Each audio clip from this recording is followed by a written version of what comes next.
So, good evening. Ngayon gagawin natin yung activity 3. Okay. So, sa activity 3, sabi dito, step-by-step process. Create a bat file that performs the following task. Generate the main directory in the user's documents folder. In the directory already exists. If the directory already exists, delete it first, including its content before recreating it. Okay, name the directory, activity legacy. So, first, open naman natin yung command prompt. Sige. So, sabi dito, tako lang.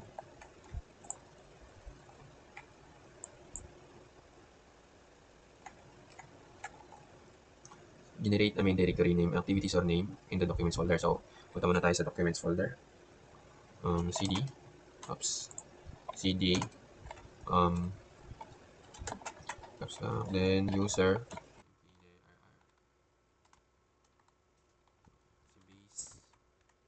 base directory,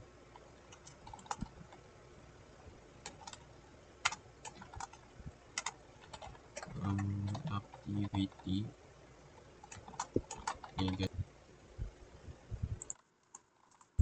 so, kaka-fix ko lang din, try ulit natin. Will not find, okay.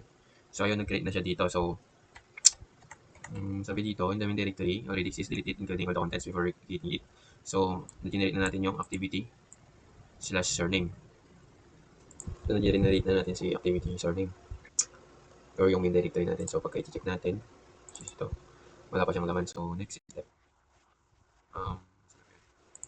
Next step is inside the main directory, create 3 subfolders with the following conditions. This folder should have hidden attributes. Prelim dapat naka-hide, midterm, read only, and then yung finals, set to a system folder requires administrative privilege. So, gawin na natin yan. Okay, so start naman na tayo sa may. So, gawin na natin yung tatlong 3 subfolders na may specific attributes. Okay, so first is echo, ir. I-direct lang natin sa sa documents or sa na mismo.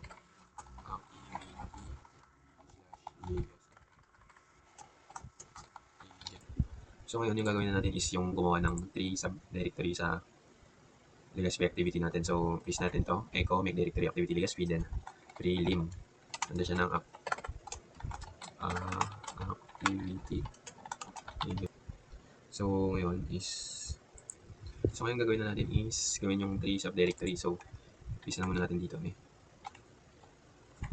So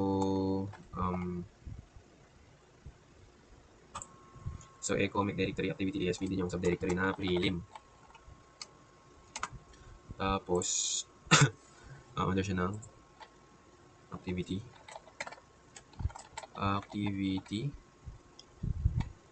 activity dash native, and then lastly yung finals, pita natin ng finals, and then yung attribute naman ni finals is set to system folder requires administrative. So copy lang ulit natin to, enter natin, paste natin din sa administrative naman, administrative control or plus S.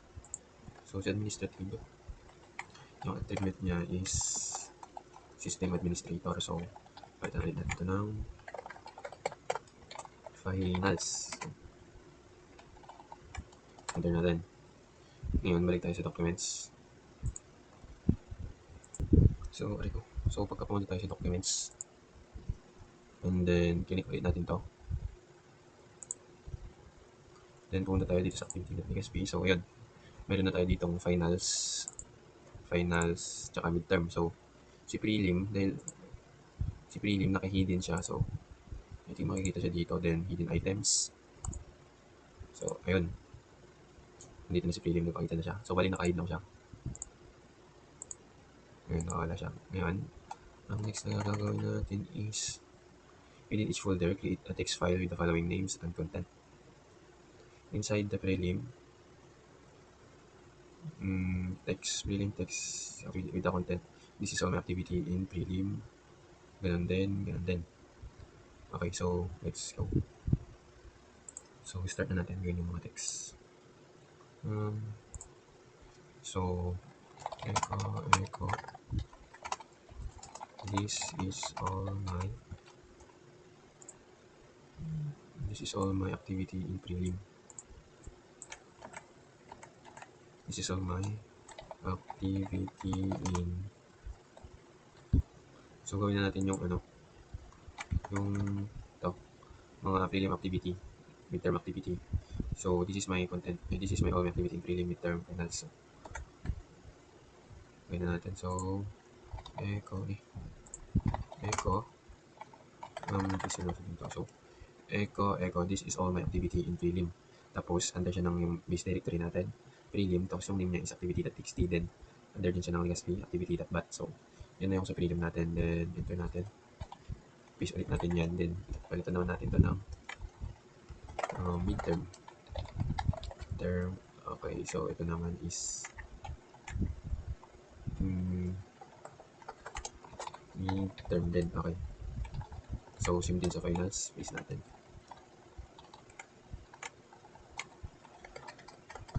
Finals, then finals, okay.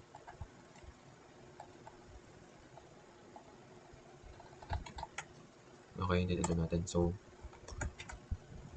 okay, so i-check natin yung natin. So, pag kinik natin yung ulit, ito, pagkakalinik natin siya ulit.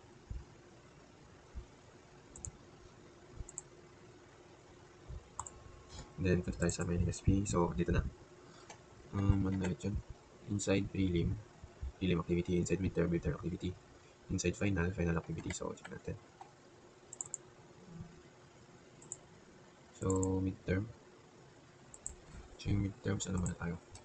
Prelim. So, yung prelim activity, okay, so andun na. This is my activity in prelim, which is, ito, this is all my activity in prelim, okay. This is all my activity in prelim. Then, next tayo is, ito naman natin si midterm. Okay, this is all my activity in midterm. Ngayon, punta naman natin si finals. So, si finals naman, this is all my activity in finals. Okay. Next na gagawin natin is, in each text file, replace all occurrences of the word activity with the task, but only if the file size is less than 100 bytes. So, automatic, papalit silang lahat kasi less than 100 bytes naman silang lahat, for sure. And after replacement, append the text edited on the current date and time at the end of each file. Okay. Taking time.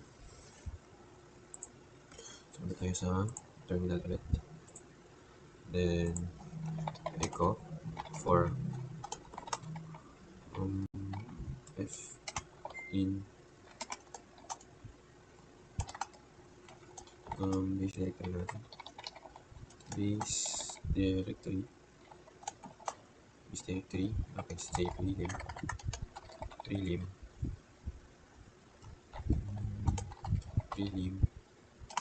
activity.txt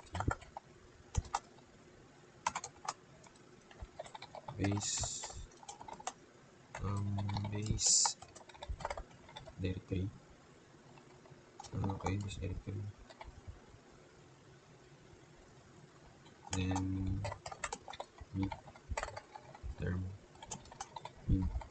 midterm.txt.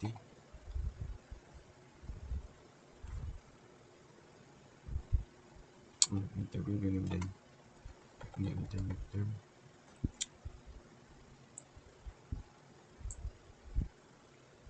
Midterm. Okay. Midterm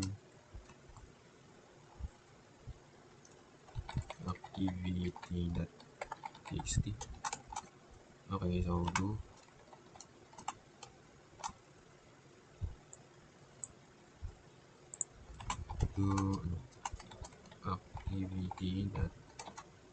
activity. So, pag nire-open natin ulit, okay, check natin si prelim. So, dapat dito yung activity, papalitan siya ng task. But if only the file is 100 bytes, so less than 100 bytes naman sila lahat. And then append yung edited on, then current date and time. So, tingnan natin. Yung edited on, current date and time, which is today is Friday, February, March 4, 2004 and 5:51.1. Date, ito yung date, ito din yung time. Okay, so goods naman tayo sa prelim. Sa midterm naman is ito. Okay, naging task naman siya. Okay, so good. Then sa finals, ganun din. This is all my tasks in finals. Then edited on 040425. So, okay, next. Number 5 is check if the final folder contains a large file less than 50 bytes. If so, delete those files. If not so, files around, delete the entire finals folder. Okay. So, yung operation. So, sabi dito is pagka yung folder is less than, any files larger than 50 bytes, is i-remove na yun. I-text lang naman yung nandun, so walang ganun. So, if so, delete those files. If such so files are found, delete the entire folder. So, madi-delete. At then, madi-delete yung finals folder. Kasi wala namang 50 bytes na file doon. So, gawin na natin. Ito natin. And so, echo set found large file equals 0. Activity. So, gagawin na natin naman yun. So, bali, ano ulit siya? So, bali, pagka may yung finals folder, so may file na larger than 50, i-delete yung file na yun. Else, i-delete yung final folder.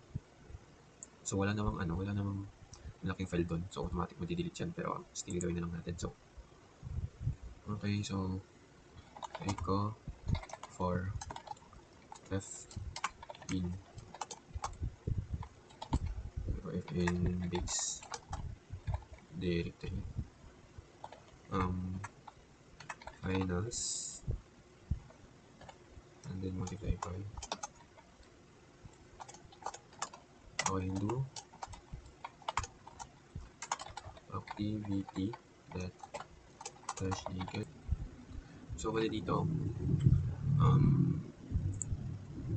sabi dito, if may na-found siya na large file under the legacy activity.path, then do activity legacy.path for A, do activity legacy.path if. So, may file na greater than 50, then delete nito. Delete yung file na yan. Else found large file equals to 1. So, it's set to true. Then, if false, delete yung the whole folder. Okay, so if false, echo if found large file equal, if found large file equal to 0 or wala siyang matagpuan, then remove the system as base tier. So, wala siyang na-found na files na greater than 50 byte, then delete the finals folder under